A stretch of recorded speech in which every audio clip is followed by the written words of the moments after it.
من يهده الله فلا مضل له ومن يضلله فلا هادي له وأشهد أن لا إله إلا الله وحده لا شريك له وأشهد أن محمدًا عبده ورسوله يا أيها الذين آمنوا اتقوا الله حق تقاته ولا تموتن إلا وأنتم مسلمون يا أيها الناس اتقوا ربكم الذي خلقكم من نفس واحدة وخلق منها زوجها وبث منهما رجالا كثيرا ونساء واتقوا الله الذي تساءلون به والأرحام إن الله كان عليكم رقيبا يا أيها الذين آمنوا اتقوا الله وقولوا قولا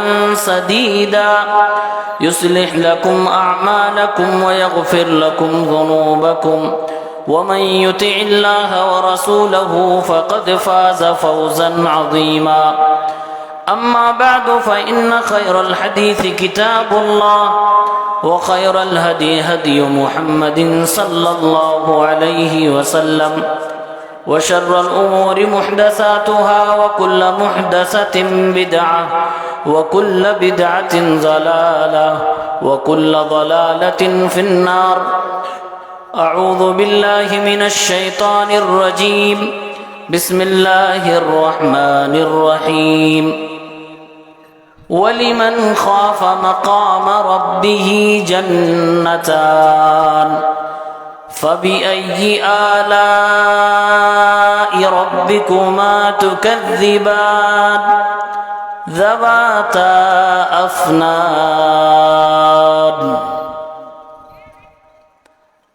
حاضرین مجلس، صدر اجلاس، اسٹیج پر تشریف فرما دیگر علماء کرام، محترم سامعین کرام، اسلامی بھائیوں، پردہ نشین مائیں اور بہنوں، آپ کی سرزمین پر یہ ایک عظیم الشان ادارہ مدرۃ الصالحات للبنات قائم ہے، رواں دوا ہے۔ اسی ادارے کی جانب سے یہ اجلاس منعقد ہوا ہے، جس ادارے کے بانی ڈائریکٹر میرے ہمدرس ساتھی فضیلت الشیخ نجم الحق المدنی حفظہ اللہ ہیں، جو ہمارے ساتھ مدینہ منورہ کے اندر پڑھائی کرتے تھے۔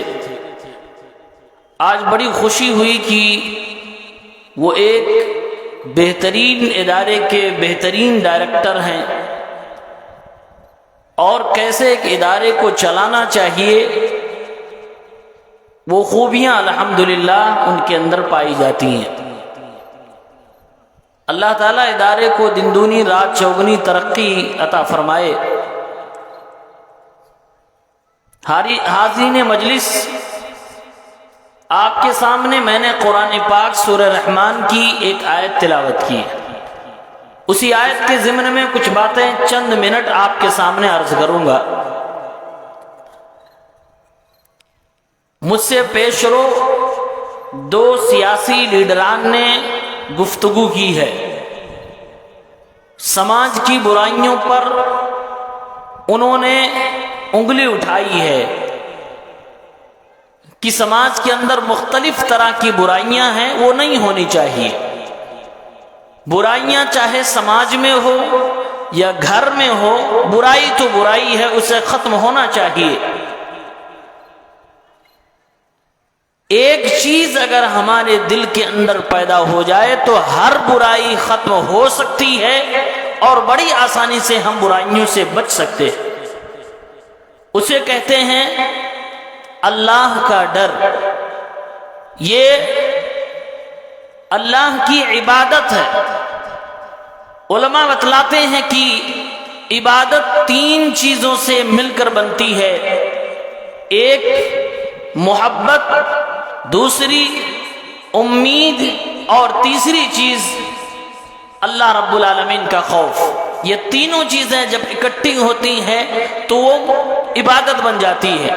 اللہ تعالیٰ نے قرآن مجید کے اندر اپنے سے ڈرنے کی بات مختلف انداز میں کی ہے۔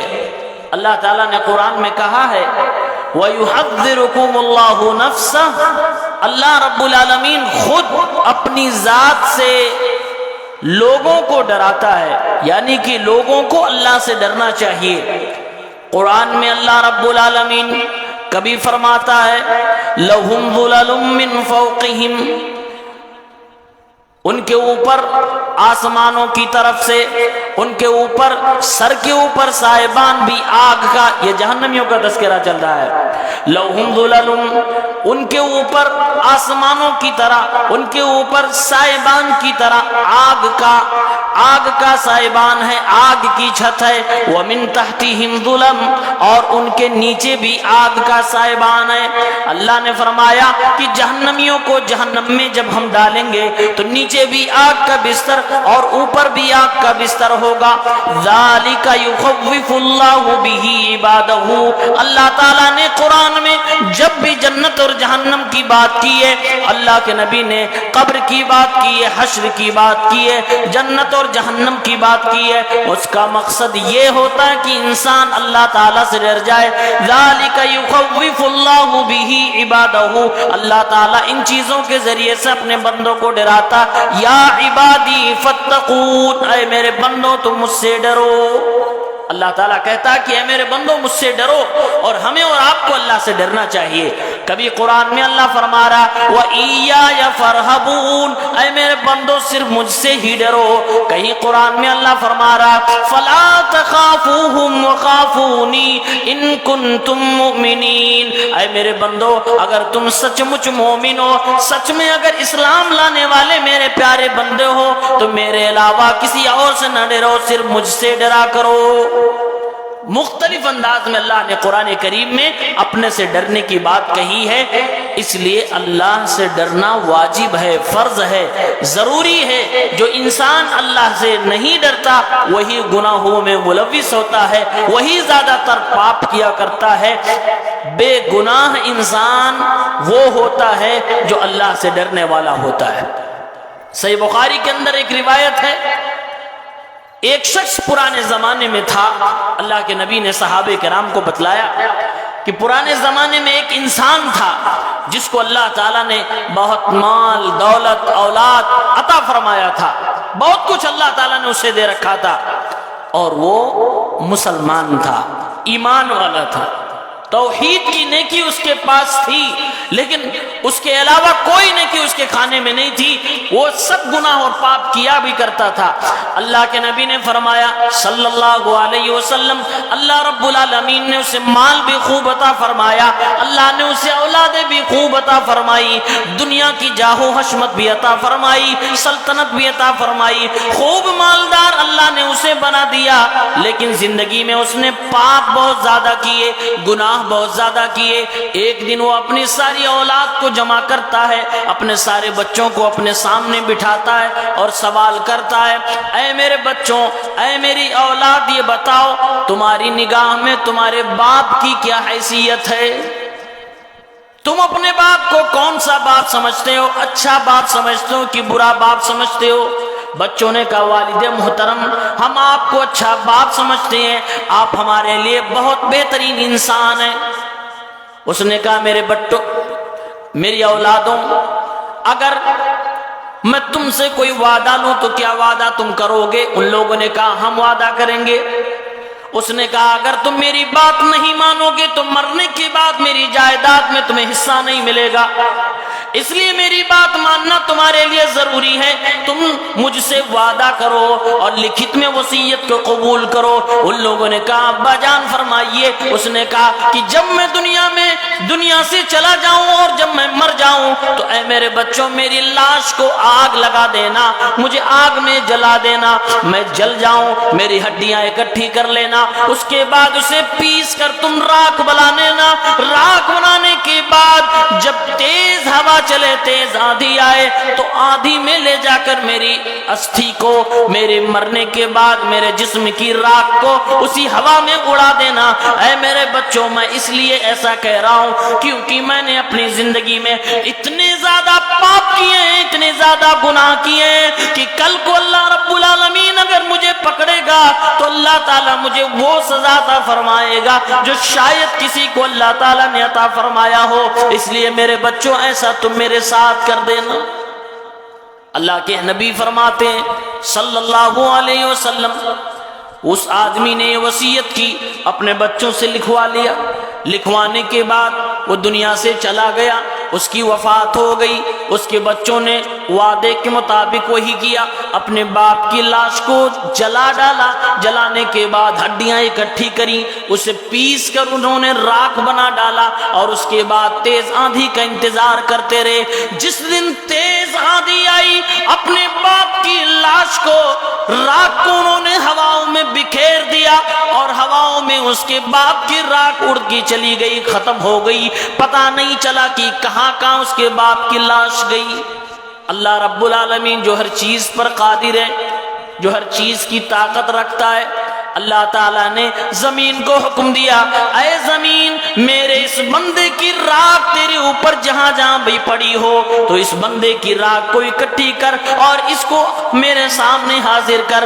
اللہ کے حکم سے صرف اللہ نے فرمایا کن ہو جا، اللہ کے نبی فرماتے ہیں اس آدمی کی لاش جہاں جہاں بکھری ہوئی تھی اللہ کے سامنے آ کر اکٹھی ہو گئی، اللہ کے سامنے وہ انسان زندہ کھڑا ہو گیا۔ پھر اللہ تعالیٰ نے اس سے سوال فرمایا ما حملک علی ما صنعت، اے میرے بندے یہ جو تو نے پاپ کیا ہے کہ اپنے جسم کو تم نے جلوا ڈالا اور تم نے اپنی راکھ کو تیز ہواؤں میں ڈال کے اڑا دیا، اے میرے بندے تم نے یہ کام کیوں کیا، کس وجہ سے تم نے یہ کام کیا؟ اس نے کہا اے اللہ رب العالمین مخافتک وفرق منک، تجھ سے بھاگنے کے لیے اور تیرے ڈر کی وجہ سے میں نے یہ کام کیا تھا، اس لیے میں نے اپنی لاش کو آگ لگوایا تھا اور اس کی ہڈیوں کو میں نے جلوا کر اسے پیس کر کے میں نے راکھ بنا کر دنیا کے اندر ہواؤں میں بکھیر دیا تھا۔ اللہ کے سامنے اپنی بات رکھتا ہے۔ پیارے پیغمبر فرماتے ہیں اس نے اللہ کے سامنے کیا کہا، اے اللہ میں تجھ سے ڈرتا تھا کہ کل قیامت کے دن اگر میں پکڑا گیا اپنی اللہ کی گرفت میں آ گیا تو اللہ تعالیٰ ضرور مجھے سزا دے گا۔ پیارے پیغمبر فرماتے ہیں فَتَلَقَّاهُ بِرَحْمَتِهِ، اللہ تعالیٰ نے اس کے اس ڈرنے کی وجہ سے اسے معاف فرما دیا اور اس کو اپنی رحمتوں میں جگہ دے دی، وہ آدمی جنت میں چلا گیا۔ جبکہ اس نے جو کام کیا یہ ہمارے اپنے دین اسلام کے مطابق یہ کفر تھا۔ اگر کوئی آدمی یہ سوچے کہ میں مر جاؤں میری لاش کو جلا دیا جائے اور پھر اس کو پیس کر راکھ میں بنا کر اڑا دیا جائے اس لیے کہ اللہ تعالیٰ مجھے پکڑ نہیں سکتا ہے، یہ عقیدہ کفر کا عقیدہ ہے۔ لیکن وہ جاہل تھا جس کی وجہ سے اللہ تعالیٰ نے اسے معاف کیا اور اس کے ڈرنے کی عبادت کو قبول کر کے اس کو جنت میں ڈال دیا۔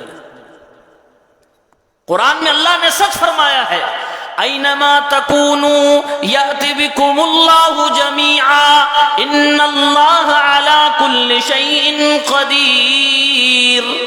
اے میرے بندو تم جہاں بھی رہو، جہاں بھی جانا چاہتے ہو چلے جاؤ، تم آسمان میں ہوائی جہاز کے ذریعے سے اڑ جاؤ، تم زمین کے اندر چلے جاؤ، تم سمندروں میں چلے جاؤ، جنگل میں چلے جاؤ، جہاں تمہاری مرضی ہو چلے جاؤ، لیکن میں ہر چیز پر قادر ہوں، میں تمہیں ضرور پکڑ کے لاؤں گا۔ یأتی بکم اللہ جمیعا، جس کو جہاں بھاگنا ہو اللہ کی پکڑ سے کوئی بھی نہیں بچ سکتا ہے۔ اس لیے اللہ رب العالمین سے ڈرنا چاہیے۔ انسان اللہ سے نہیں ڈرتا ہے، یہ دو پیروں والا انسان جو 5 سے 7 فٹ کے بیچ میں ہے یہ اللہ سے نہیں ڈر رہا ہے۔ آسمان اللہ سے ڈر رہا ہے، زمین اللہ سے ڈر رہی ہے، پہاڑ اللہ سے ڈر رہے ہیں، سمندر جنگل فرشتے اللہ سے ڈر رہے ہیں، لیکن یہ انسان اللہ رب العالمین سے نہیں ڈرتا ہے۔ اللہ نے قرآن میں کہا یہ زمین یہ آسمان بہت زمانہ پہلے یہ آسمان بالکل دھواں کی طرح تھا. اللہ تعالیٰ نے آسمان کو زمین کو بلایا کہ میرے پاس آؤ. زمین اور آسمان بھاگتے ہوئے اللہ کے پاس آئے. فرمایا اللہ تعالیٰ نے ثم استوى الى السماء وهي دخان. آسمان جب دھوئیں کی طرح تھا اللہ تعالیٰ نے اس آسمان کو بلایا. فقال لها وللارض ائتيا طوعا او كرها. زمین سے کہا آسمان سے کہا آؤ میرے پاس خوشی خوشی آؤ ورنہ جبرن تمہیں لایا جائے گا, زبردستی تمہیں میرے پاس لایا جائے گا. اللہ تعالیٰ کا حکم آیا قالتا اتینا طائعین. زمین بھی اللہ کے پاس بھاگتی ہوئی آئی, آسمان بھی اللہ کے پاس بھاگتا ہوا آیا. اللہ تعالیٰ نے فرمایا زمینوں سے کہ اے زمین تم اپنے اوپر سمندروں کو بناؤ, اے زمین تم اپنے اوپر پہاڑوں کو بناؤ, جنگلوں کو بناؤ, اے آسمان تم اپنے دامن میں ستاروں کو پھیلاؤ, رات کے وقت ان ستاروں کو چمکنا ہے. اللہ تعالیٰ نے آسمان کو بلایا, آسمان ڈر کے آ گیا. زمین کو بلایا, زمین ڈر کے آ گیا. لیکن انسان اللہ سے نہیں ڈرتا. ایک یہودی عالم اللہ کے نبی کے پاس آتا ہے. اللہ کے نبی صلی اللہ علیہ وسلم سے کہتا ہے ان اللہ یمسک السماوات یوم القیامت علی اصبع. اللہ رب العالمین قیامت کے دن 7 آسمانوں کو اپنی انگلی کے اوپر روک لے گا. والارضین علی اصبع. اور 7 زمینوں کو اللہ تعالیٰ قیامت کے دن اپنی دوسری انگلی پہ روک لے گا. پہاڑوں کو اللہ تعالیٰ قیامت کی دن اپنی انگلی پہ روک لے گا, سمندروں کو روک لے گا, اور زمین کو اللہ تعالیٰ قیامت کے دن اپنی مٹھی میں رکھے گا. وسائر الخلق علی اصبع. اور بقیہ ساری مخلوقات کو اللہ تعالیٰ اپنی دوسری انگلی پہ رکھ لے گا. ثم یہزہن. پھر اللہ تعالیٰ آسمانوں کو بھی ہلا دے گا, پھر زمینوں کو بھی زلزلہ برپا کر دے گا, پہاڑوں کو, سمندروں کو, سب کو ہلا دیا جائے گا. اللہ کے نبی صلی اللہ علیہ وسلم کے سامنے وہ یہودی عالم کہتا ہے کہ رب العالمین انگلیوں پہ آسمانوں کو اور زمینوں کو, پہاڑوں کو, سمندروں کو, جنگلوں کو, ساری مخلوقات کو لے کر ہلا رہا ہوگا. اور ہلاتے ہلاتے اللہ فرمائے گا انا الملک انا الملک. میں آج بادشاہ ہوں, میں آج بادشاہ ہوں. این ملوک الارض. زمین کے بادشاہ کہاں چلے گئے؟ لمن الملک اليوم. آج کس کی بادشاہت ہے؟ للہ الواحد القہار. ایک اللہ رب العالمین کی صرف بادشاہت ہے. اللہ کے نبی کے سامنے یہودی یہ بات عرض کر رہا ہے اور وہ عالم ہے. پیارے پیغمبر نے جب یہ بات سنی اللہ کے نبی مسکرانے لگے. آپ کے مسکرانے کی وجہ سے آپ کے دانت بھی نظر آ گئے. آپ کی ہنسنے کی وجہ صرف یہ تھی کہ سامنے والا یہودی عالم تھا. یہودی اسلام کے بارے میں کوئی اچھی بات بولے تو اللہ کے نبی کو خوشی ہوتی تھی, اس لیے اللہ کے نبی نے مسکرایا اور آپ کے دانت نظر آئے. پھر آگے اللہ کے نبی نے قرآن کریم کی ایک آیت پڑھی اور فرمایا وما قدر اللہ حق قدری. اے میرے صحابہ کرام دیکھو دیکھو یہودی اللہ تعالیٰ کی طاقت اور قدرت کے بارے میں کیا بیان دے رہا ہے کہ اللہ قیامت کے دن آسمانوں کی ایک انگلی پہ رکھے گا, زمینوں کو ایک انگلی پہ رکھے گا. یہ ساری دنیا کی چیز اللہ کی انگلیوں پہ ہوں گی, اللہ ان سب کو ہلا رہا ہوگا. اے میرے صحابہ یہ بیان کرنے والا یہودی ہے اور یہ بات بالکل سچ ہے, یہ صحیح ہے, لیکن یہ لوگ اللہ کی قدر اس طرح سے نہیں کر رہے جس طرح سے کرنی چاہیے. والارض جميعا قبضته يوم القیامہ. قیامت کے دن اللہ تعالیٰ زمین کو اپنی مٹھی میں بند کر کے رکھے گا. والسماوات مطویات بیمینی. اور 7 آسمانوں کو اللہ تعالیٰ اپنے ہاتھ میں لپیٹ لے گا. سبحانہ وتعالی عما یشرکون. یہ سارے پاور ہونے کے باوجود آج دنیا کے لوگ اللہ کے ساتھ شرک کر رہے ہیں, اللہ کے ساتھ کفر کر رہے ہیں. اللہ تعالیٰ ان تمام شرک کے کاموں سے پاک ہے, اللہ کی ذات پاک ہے. یہ دنیا کے لوگ جو شرک اور کفر کر رہے ہیں, غلط کر رہے ہیں, یہ اللہ تعالیٰ کا پاور ہے. اس لیے ہمیں اللہ سے ڈرنا چاہیے, اس لیے ہمیں اللہ کا خوف کھانا چاہیے. اب ذرا سوچئے آج اسی زمین کے لیے انسان لڑ رہا ہے, اللہ قیامت کے دن آسمانوں کو انگلیوں پہ رکھے گا, سمندروں, دریاؤں, جنگلوں کو اپنی انگلی پہ رکھے گا اور ساری دنیا کی مخلوقات کے رکھے گا.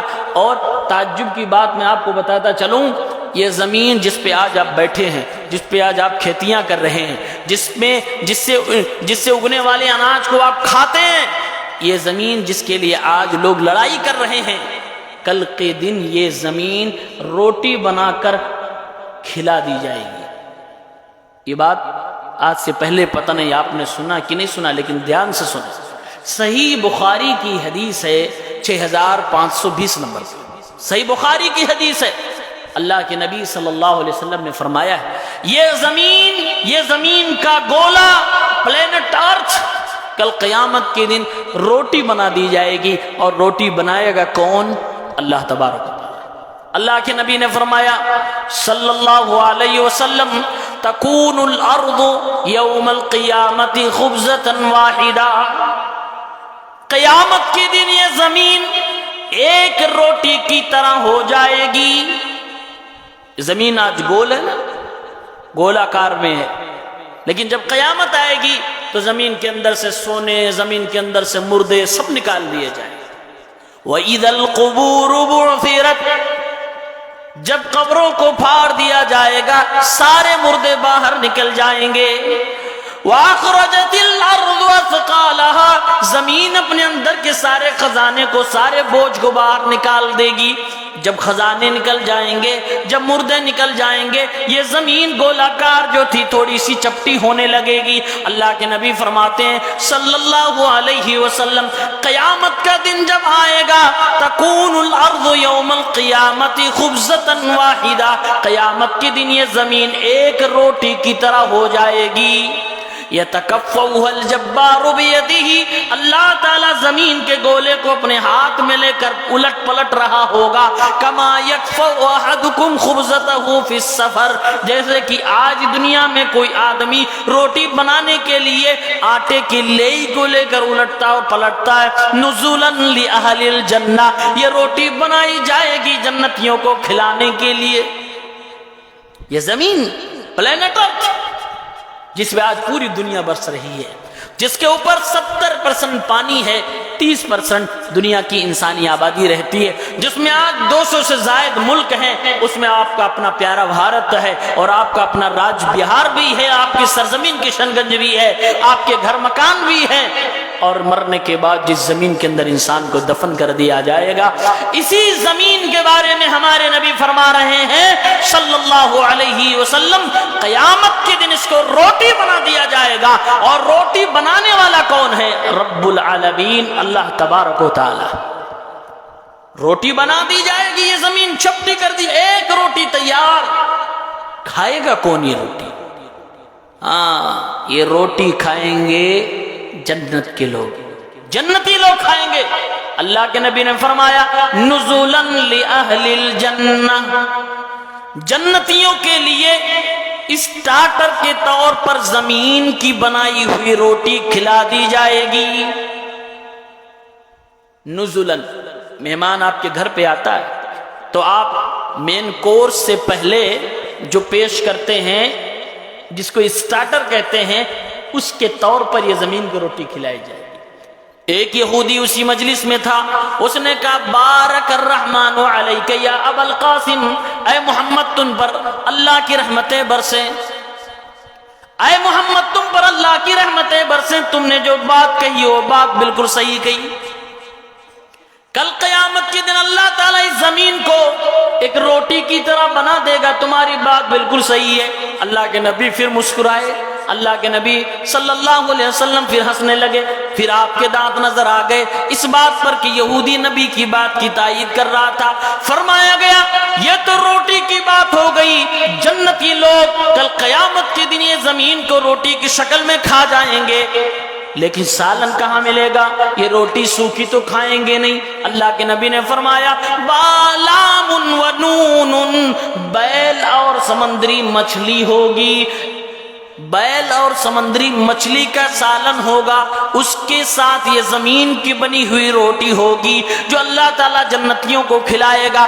70,000 جنتی اس زمین کی بنی ہوئی روٹی کو بیل اور مچھلی کے شوربے کے ساتھ کھا جائیں گے۔ او میرے بھائیوں، یہ صحیح بخاری کی روایت دنیا کی حقیقت ہمارے سامنے رکھ رہی ہے۔ ذرا سوچئے، آج جس زمین کے لیے انسان بھائی بھائی کو سمجھنے کے لیے انکار کر رہا ہے، باپ اور بیٹے کے رشتے خراب ہو رہے ہیں، ایک دوسرے سے لڑائیاں ہو رہی ہیں، جس زمین پر رہنے کے لیے بسنے کے لیے انسان حرام اور حلال سب کچھ چھوڑ بیٹھا ہے، میرے بھائیوں کل قیامت کے دن یہ زمین روٹی بنا کر جنتیوں کو کھلا دی جائے گی، اور یہ روٹی جنت میں نہیں بلکہ جنت میں جانے سے پہلے جب لوگ حساب و کتاب کے لیے میدان محشر میں کھڑے ہوں گے وہیں پر کھلائی جائے گی۔ کھانے والے جنتی لوگ ہوں گے۔ یہ ہماری اور آپ کی زمین کی حقیقت ہے، اور یہی حیثیت ہے کہ آج یہ پلینٹ ارتھ، یہ زمین جو اتنی سی ہے، جس کو کل قیامت کے دن روٹی بنا کر جنتیوں کو کھلا دیا جائے۔ یہ اتنا بڑا رب ہے جو قیامت کے دن زمین کو مٹھی میں پھر اس کو الٹ پلٹ کر روٹی بنا کر جنتیوں کو کھلا دے گا۔ یہ اس لیے کھلائے گا کہ اے لوگوں، زمین کی حیثیت اللہ کی نگاہ میں کچھ نہیں۔ اسی لیے ہمارے نبی نے فرمایا صلی اللہ علیہ وسلم، لو کانت الدنیا تعدل جناح بعوضہ ما سقى کافرا منها، اگر اس زمین کی حیثیت اللہ تعالیٰ کی نگاہ میں مچھر کے 2 پروں میں سے ایک پر کے برابر بھی ہوتی تو اللہ تعالیٰ کسی کافر کو روزی نہ دیتا، ایک گلاس پانی پینے کے لیے بھی اللہ تعالیٰ نہ دیتا، کافروں کو اللہ ترسا کر بھوکا پیاسا مار ڈالتا۔ لیکن چونکہ اللہ کی نگاہ میں اس زمین کی مچھر کے ایک پر کے برابر بھی کوئی حیثیت نہیں ہے، اس لیے اللہ چھوٹ دے رہا ہے اور کہہ رہا ہے کُلُوا وَتَمَتَّعُوا قَلِيلًا إِنَّكُمْ مجرمون، کھاؤ پیو موج کرو مستی کرو، کل قیامت کے دن تمہیں سزا ملے گی، تم تو مجرم ہی ہو۔ اللہ تبارک و تعالیٰ سے ڈرنا چاہیے، اللہ عز و جل سے ہمیں اور آپ کو ڈرنا چاہیے۔ یہ آسمان اللہ تعالیٰ اپنے ہاتھ میں لپیٹ لے گا، زمین و آسمان کو اللہ رب العالمین اپنے ہاتھ میں لپیٹ کر اس کو الٹ پلٹ کر رب العالمین اس کی حیثیت کو بتا رہا ہے۔ آسمان کے فرشتے اللہ تعالیٰ سے ڈرتے ہیں، یخافون ربهم من فوقهم، یہ فرشتے اللہ تعالیٰ سے ڈرتے ہیں۔ ہمارے نبی فرماتے ہیں صلی اللہ علیہ وسلم، بولو صلی اللہ علیہ وسلم، ہمارے نبی فرماتے ہیں اللہ کے فرشتے آسمان میں اللہ سے اتنا ڈرتے ہیں کہ کبھی بھی ان کی زبان سے اللہ کا ذکر خالی نہیں ہوتا۔ پیغمبر فرما رہے ہیں صلی اللہ علیہ وسلم، اطت السماء وحق لها ان طئت، آسمان بوجھ کی وجہ سے چرچرا رہا ہے، جیسے کوئی اسٹیج ہے، کوئی بھی چیز ہے جس کے اوپر لوگ ہوں، اس پہ اگر ضرورت سے زیادہ وزن ڈال دیا جائے تو اس میں ایک آواز پیدا ہوتی ہے ٹوٹنے سے پہلے۔ اللہ کے نبی فرماتے ہیں یہ آسمان، اتنے فرشتے آسمان کے اندر ہیں کہ فرشتوں کی بوجھ کی وجہ سے آسمان چرچرا رہا ہے، ایسا لگتا ہے کہ ٹوٹ جائے گا۔ کیوں؟ پیارے پیغمبر فرما رہے ہیں 4 انگلی کی جگہ بھی آسمان میں ایسی نہیں ہے جہاں پر اللہ کا کوئی